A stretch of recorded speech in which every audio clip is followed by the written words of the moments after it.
റാണി. യേശുവിന്റെ നാമത്തിന് മഹത്വമുണ്ടാകട്ടെ. കുഞ്ഞിന്റെ ഫോട്ടോയിലൊക്കെ വെച്ചാണ് വന്നിരിക്കുന്നത്. എന്റെ വീട് കാഞ്ഞിരപ്പള്ളിയിൽ എന്റെ 1 വയസ്സുള്ള മോൾക്ക് വേണ്ടിയാണ് ഞാൻ ഈ സാക്ഷ്യം പറയുന്നത്.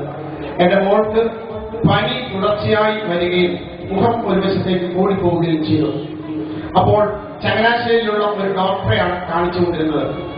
ഡോക്ടർ പറഞ്ഞു, എത്രയും വേഗം ഒന്നുകിൽ എറണാകുളം അമൃത ഹോസ്പിറ്റലിലോ അല്ലെങ്കിൽ കുട്ടികളുടെ ESIയിലുള്ള ആശുപത്രിയിലോ കൊണ്ടുപോയിക്കൊള്ളാൻ.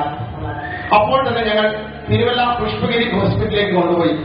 അവിടെ ചെന്ന് ഡോക്ടർമാർ കുട്ടിയെ പരിശോധിച്ചു കഴിഞ്ഞപ്പോൾ ഉടൻ തന്നെ ICUവിലെ ഇൻക്യുബേറ്ററിൽ കയറ്റി വിദഗ്ധ പരിശോധനയ്ക്ക് ശേഷം ഡോക്ടർ പറഞ്ഞു, കുട്ടിയുടെ തലയ്ക്കകത്ത് മുഴയാണ്, അത് ക്യാൻസറാണ്.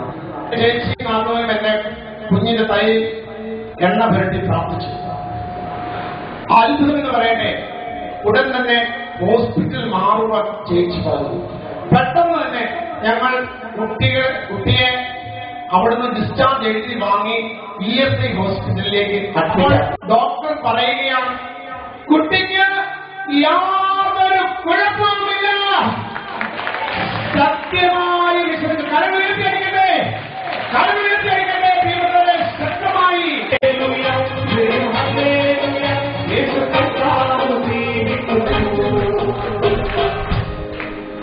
12-ാം തീയതി ഗാഡലിപ്പായിലെ മെക്സിക്കോയിൽ പ്രത്യക്ഷപ്പെട്ട പരിശുദ്ധ അമ്മ വലിയ ഒരു വെളിപ്പെടുത്തലാണ് നടത്തിയത്. ലോകത്തിന്റെ മാനസാന്തരത്തിനായി സൂര്യന്റെ ഉടയാടയും ചന്ദ്രൻ പാദപീഠമാക്കിയ പരിശുദ്ധ അമ്മ ലോകത്തോട് വിളിച്ചു പറഞ്ഞു, മാനസാന്തരപ്പെട്ട് തന്റെ തിരുക്കുമാരൻ വിശ്വസിക്കുക. ആ അമ്മയുടെ 482ാമത്തെ പ്രത്യക്ഷപ്പെടലിന്റെ വാർഷികവും തിരുനാളും Kottayam Velur Pulinakkal Saint John Baptist പള്ളിയിൽ ആദ്യമായിട്ട് ആഘോഷിക്കുകയാണ്. അനേകം ജനങ്ങളാണ് അമ്മയുടെ വലിയ അനുഗ്രഹത്തിനായിട്ട് കടന്നു വരിക.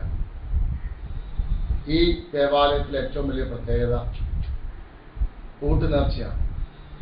അനേകായിരങ്ങൾ ഇത് കഴിച്ച് വലിയ രോഗസൗഖ്യത്തിനിടയാക്കി.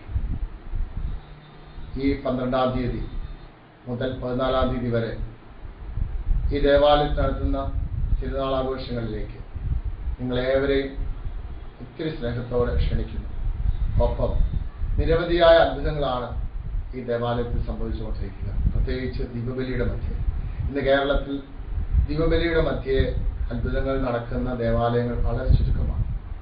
എന്നാൽ നമ്മുടെ ഇവിടുത്തെ ദീപബലിയുടെ മധ്യേ ഒത്തിരി രോഗസൗഖ്യങ്ങളാണ് ആളുകൾക്ക് അനുഭവപ്പെടുക. നമുക്ക് തുടർന്നും പ്രാർത്ഥിക്കാം. എല്ലാവരെയും ഒത്തിരി സ്നേഹത്തോടെ ഒരിക്കൽ കൂടി ക്ഷണിച്ചുകൊള്ളു.